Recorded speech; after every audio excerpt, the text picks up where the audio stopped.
Hey Zen fam, just came on. I wanted to discuss a little thing I'm worried about as concerns future content for you lovely people. But before I get to that, it's my duty to inform you, especially those of you who have known me for a good wee while, that tomorrow afternoon, Scottish time, 6 o'clock in the evening, hopefully, I will be participating in a podcast. Now I know you're going to say, oh, a podcast, oh, there's a zillion of those. Yeah, this podcast is going to be a wee bitty different. For this podcast is me with me very good YouTube friend, the awesome, the delectable, the tasty, the dynamic, the, quite frankly, a Fruit Loop. That's why I like him. Wingy Gaming. As some of you who follow Wingy may know, he recently hasn't been doing much on his main gaming channel and been focusing on his Glory of Stadia channel. So he's kind of not been doing so much stuff with that. However, he has revitalized the Wingy Gaming channel and turned it into the Glory of Gaming channel. And with that, he's primarily using it to reinstate the podcast, which will no longer be called The State of Gaming, will now be entitled The Glory of Gaming. A fairly snazzy title. And I like how it's 4 words, it rolls well off the tongue. And of course, he's asked yours truly to be on it. And of course I'm going to be there because 1, Wingy's a mate, 2, I love to podcast, and 3, a chance to share my opinion. A YouTuber shares his opinion. So yeah, tomorrow, Sunday, tune on in, get some podcast, support your boy Zen Bloke while he chats up games with some other guys, and tune in and have a laugh, because if I know Wingy, this podcast will not be like other podcasts, it'll have something a bit different going on in it. And failing that, then hit the VOD. You don't know what VOD is? That means video on demand. So the recorded version of the podcast after it's gone live. If you miss it, you can always catch it later. Don't you worry about that.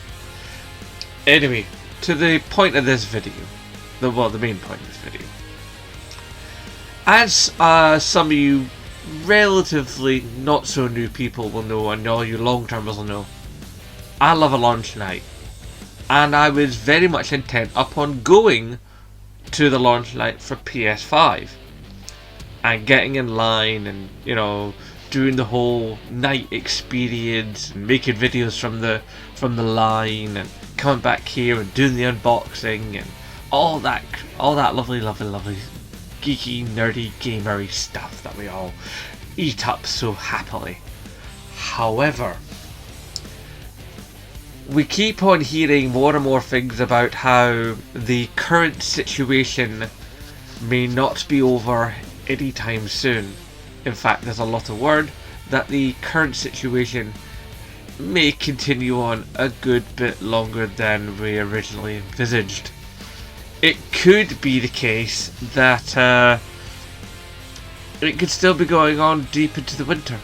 It could still be going on, you know, like spring, summer next year. I mean, there's a lot of idiots out there who are not helping in flattening the curve, and there's other, shall we say, higher ups who are giving out such incredibly bad advice that,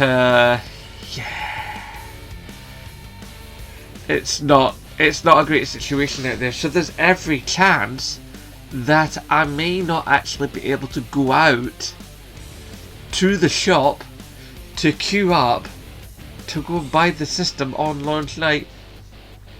And even if I can, right, let's just say they did a PlayStation 5 announcement a week tomorrow. You know, like, so say the first Monday of May, You know, when they went out, came out, go, ta-da! Here it is! Prize, blah, blah, the set, you know, the whole shebang. And go nuts and wow us, make us all want the PlayStation 5 even more than we already do. Awesome, lovely jubbly. Then comes the problem of pre-ordering, because we've been told on many occasions there's a high probability that there will be restricted numbers of the system. Aye. Now, I understand restricted numbers. I mean, we've been through this. We did it with the Wii. We did it with the PlayStation 3. You know? We've done this before, restricted numbers for consoles. This is not new. However, what is new is the fact that, like, will I be able to go to the actual shop to put in my pre-order? If the shop isn't open, how do I put my pre-order down? Then that means the only pre-order ability I have is an online pre-order. So then if I'm only able to pre-order online, then that means it's going to come via a bloke with a van to my house, like hopefully the day of the release rather than the midnight launch of the release. You know, it's like, then where's all the fun in that? I mean, I'll have my system, and that'll still be glorious, no doubt about it.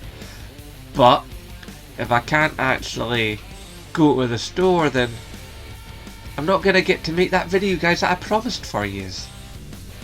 And that sucks. And also, the last ever launch night? Come on! I gotta get involved in that. But if it's not going to exist, I can't get involved in it. It's a bit chicken and egg, really, isn't it? I don't know. Maybe Game will do something like they'll go, you know, put your pre-order down digitally for your in-store buying on the night. You know, maybe by then they'll have it sorted out where, like, we'll still have the social distance, but we can still queue up on the night and get the system. I don't know. I mean, it's going to make the video a little harder to make, obviously, because I won't be able to interview my fellow gamers around me. Or at least I will, but I'll have to do it at a distance. I don't know. It's a tricky beastie. But hopefully it'll all work out. But I just wanted to discuss this particular concern with you guys and let you know that even though stuff is happening, I'm still thinking about you lot and how I'm going to make content for you guys. And the best way to make that content, and that I still am totally excited for PlayStation 5, and I am still totally going to go out and get that sucker day one if I can. Anyway, guys, enjoy the podcast tomorrow. Be safe out there. Gonna love you and leave you. Hashtag support Scottish YouTubers, and of course, as always, nay bother.